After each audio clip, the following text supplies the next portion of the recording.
Well, hello and welcome once again to our Advent Devotionals. And I appreciate so much you taking the time to tune in and watch or listen or however you're choosing to participate in these. And again, it's my heart's intention, my prayer for you to experience God in just some significant ways in this Advent season as we prepare for celebrating Christ's birth. And as I've mentioned too several times, it's part of that is to celebrate Christ's birth, but it's also this season of Advent is to prepare for his coming. And it's part of the process of us readying our hearts, preparing ourselves for what God is wanting to do in that preparation. But it's part of this relationship with him too. So this has been my heart and prayer that we do that. And I'm so looking forward to spending this time with you and am enjoying preparing these and thinking about them and praying for you as we do this. So anyway, praying that it's beneficial to you. So this Sunday we celebrated our second Sunday of Advent, and we talked a lot about peace. And so our devotions over the course of this next week are going to focus again on that, on this theme of peace and being able to just really press in and understand God's perspective of peace, our response to it, and how we are to do this going forward. So a couple of different things as we go through here today. So first off, I want to talk about what peace is. What is peace? Martin Luther King says this: true peace is not merely the absence of tension, it is the presence of justice. And Martin Luther King knew that true peace was not just the day when violence on the basis of race would end, but when all people would come together for the mutual benefit of others. Peace is not simply getting our children to stop bickering or fighting with each other. It is seeing them actually enjoy one another. And hopefully you see glimpses of that. And hopefully we see glimpses of that in others around us. But I love that. It's seeing them enjoy one another. And so that is a proper context of peace. From the very beginning of time, peace was understood to be not simply the absence of that which is bad, but also the presence of that which is good. Throughout Scripture, in the Bible, the Hebrew word used for peace is shalom. Shalom means wholeness. It's not just simply peace, it's wholeness, complete flourishing of a person's life. So biblically, shalom is often used to reference a person's life being whole with God. Perhaps the best way to think of peace is to think back to those first days on earth before sin, back during creation.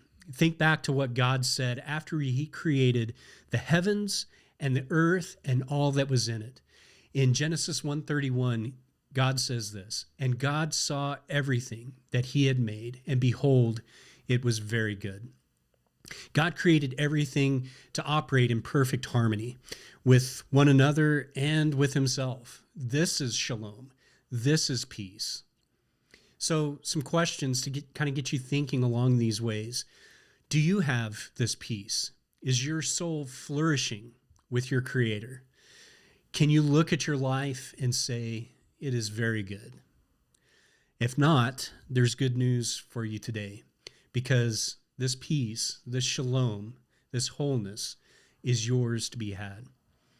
I want to look at Psalm 4, verse 8. It says this: "In peace I will lie down and sleep, for you alone, Lord, make me dwell in safety." And I love this verse out of Psalm 34, verse 14. It says this: "Turn from evil and do good. Seek peace and pursue that." I think that's important for us to look at as we consider this concept of peace, as we look at our lives and ask these questions. Do I have peace? Is my soul flourishing with my relationship with God? Can I look at my life and say, it is very good? And I would encourage you to really be honest with those questions. Ask God to really search your heart in this, reveal some areas that maybe are sources of anxiety or sources of tension, maybe things that stand in the way between us and God. And ask God what your response to that needs to be. These verses out of Psalm 4 verse 8 and Psalm 34:14 are this concept of peace, ours to be had and ours to experience with God. Now, if you are with kids or even amongst your family, even if you have some older kids, I think that this is important for you to have these conversations with one another. And again, as I read through these questions and as you listen to them and are talking with your family, I'd encourage you to just push pause as you need to, just to not rush this process along, but allow these conversations to really be beneficial for you all.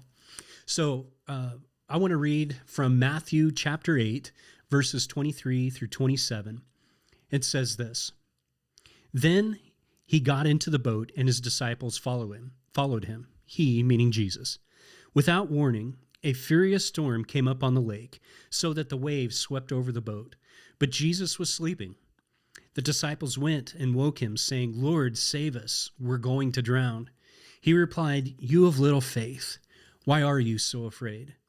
Then he got up and rebuked the winds and the waves, and it was completely calm. The men were amazed and asked, What kind of man is this? Even the winds and the waves obey him. I love that passage, and I hope that as you think through that, you're picturing that story and you're picturing the things that are taking place. So as you think through that and as you read this, why were the disciples scared? What was happening? What was taking place that caused them so much anxiety and fear? And what was Jesus doing when the storm had started? What did Jesus do after the disciples woke him up? And do you think this gave them peace and made them feel safe after what Jesus did? He rebuked the storm. Did this give them peace and make them feel safe?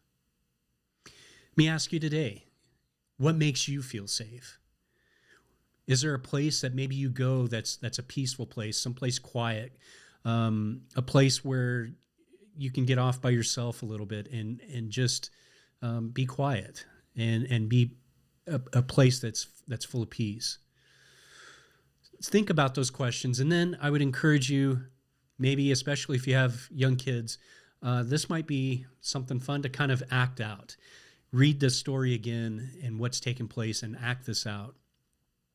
And lastly, I want you to pray. I want you to pray that you really continue to experience God always with us. And that's really the picture we get as we read this section of scripture out of Matthew chapter 8, is Jesus' presence. No matter what's happening, no matter what's taking place, that his presence is with us. And that presence should bring us peace. So thank God for him always being with you. Thank him for your home and your parents, things that make you feel safe. And thank him also for your family, and pray for there to be peace among all your family members. This time of year is full of a lot of anxiety at different times, but it's our prayer that you experience God's peace in a real transformative way. Well, I hope that this devotional today is encouraging to you, that you really begin to experience God's peace in some significant ways, that you would allow him to really speak to you, that you would experience his peace in ways that you haven't before. Scripture talks about this peace that passes all understanding, and I pray that you experience that for you today. Be blessed today, and we'll talk to you again soon.